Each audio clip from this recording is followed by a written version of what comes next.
Hey fam, here we are trying to navigate COVID-19. All right, today we're talking about fear.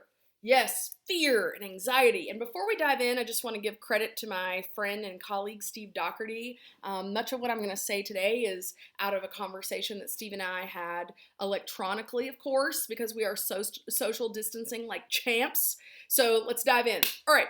So you are probably feeling pretty afraid, a little bit of fear, a little bit of anxiousness, because a lot of the things we thought were certainties and kind of so woven into the fabric of being an American in 2020, we just thought they couldn't change that much, have changed quite a bit. Things that are predictable and scheduled and just feel like they are things we just kind of expect to be there. Things like school and jobs and well stocked grocery stores and businesses being open and having the freedom to go places. Those are all things that we're like, that's just kind of how we do life. Those things have all changed pretty dramatically.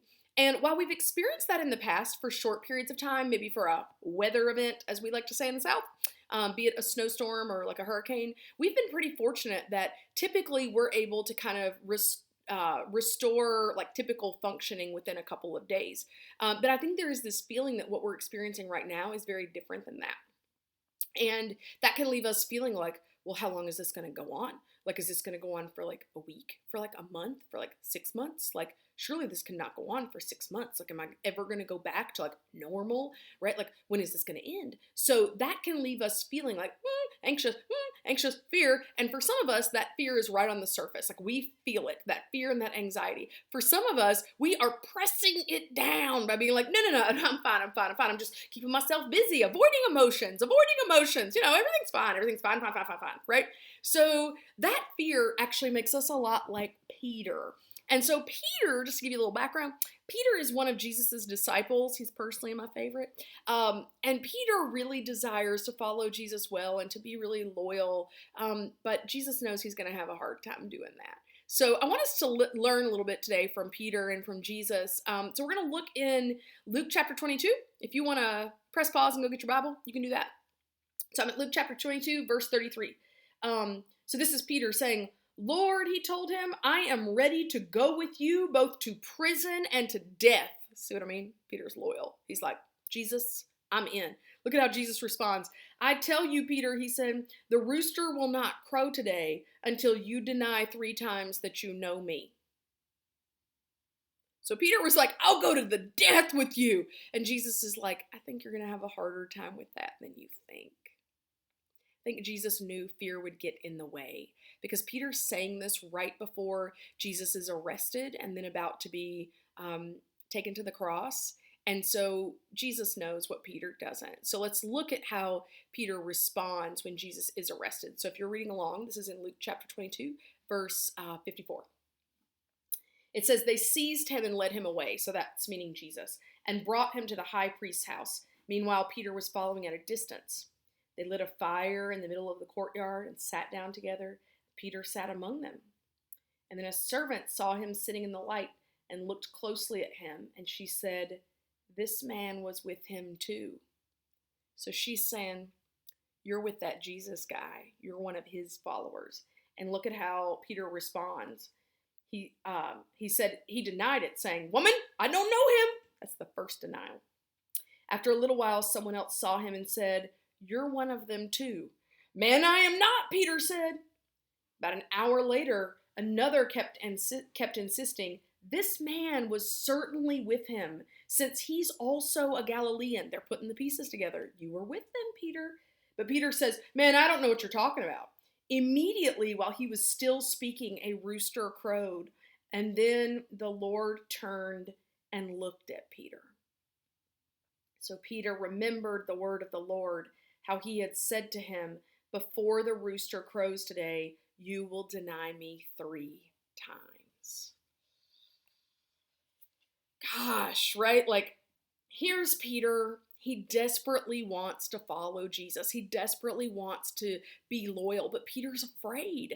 And I think we can really relate to that, right? Like, here's Peter, and he's like, I am with you, Jesus, to prison. I'll go to prison with you. I'll go to death with you. But then he sees Jesus get arrested, and he's like, oh no, like, I put all of my hope in him. And like, what's happening? And like, oh my gosh, this is the worst. And he's afraid, and he's afraid, and he's afraid. And then people start being like, you were with him. And he's like, oh no, I wasn't. Because he's inevitably afraid of like, well, they're going to get me. And like, what are they going to do to me? And so Peter is showing us what happens to us a lot of times. Frankly, what's probably happening to a lot of us right now, that when we are afraid, we struggle to live out our convictions, right? What does that look like for us now? Well, we struggle to leave enough supplies in grocery stores for other people. We struggle to be kind with our family that we are social distancing in the house with. We struggle to be patient with them.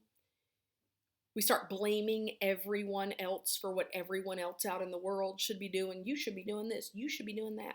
And we struggle to live out our convictions of love and kindness because we're afraid, right?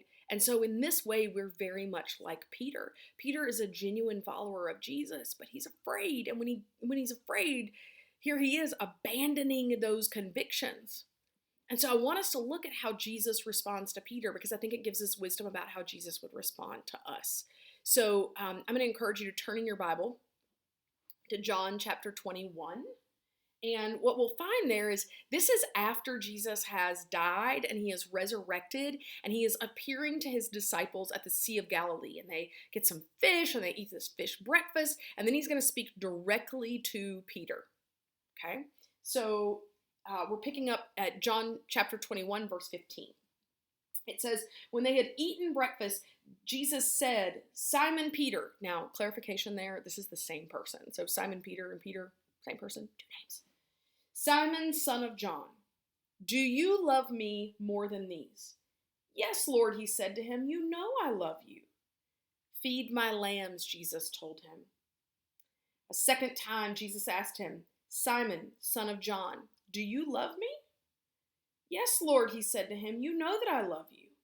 Jesus says, shepherd my sheep. Jesus asked him a third time, Simon, son of John, do you love me? Peter was grieved that he had asked him the third time, do you love me? And he said, Lord, you know everything, and you know that I love you. Feed my sheep, Jesus said. And so I want us to think about what we can learn from this, because I think we can actually learn a lot that's really relevant for how we might navigate fear in this present moment. So first, to notice that Jesus forgives Peter for the way that he abandoned his convictions when he was afraid. It shouldn't be lost on us that 3 times Peter denies Jesus, and 3 times Jesus asks him, do you love me? And gives Peter an opportunity to say directly, yes, I love you, Lord. So when we are afraid and we humbly fail to honor our convictions, Christ will forgive us. He will have grace for us. He knows that we are afraid. But then look at what happens next.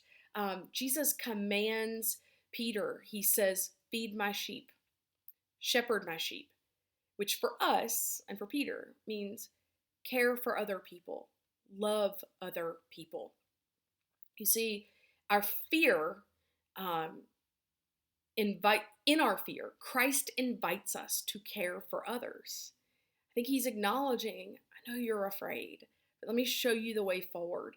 And the way forward is to care for each other, which means we're going to give grace, and we're going to be patient. We're going to resist blaming other people. We're going to resist taking and hoarding more than what we need. We're going to be generous, right? And it's in doing that, it is in doing that we are reminded this is how we trust God, right? This is how we trust God when we're scared. What we do is we faithfully care for others.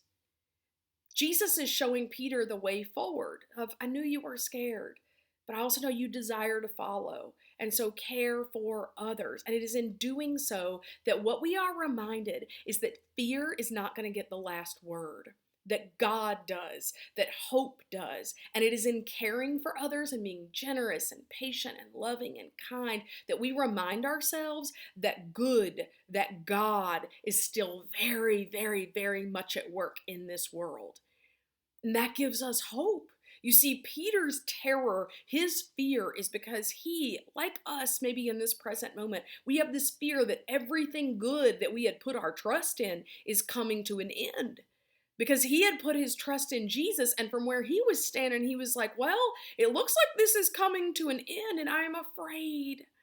But what's different for us is that we are people that follow a resurrected Christ.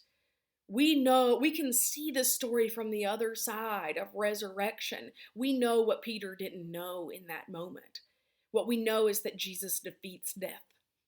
We know that, and in doing so, that he invites us to participate in bringing forth his kingdom. And so, yes, we have hope.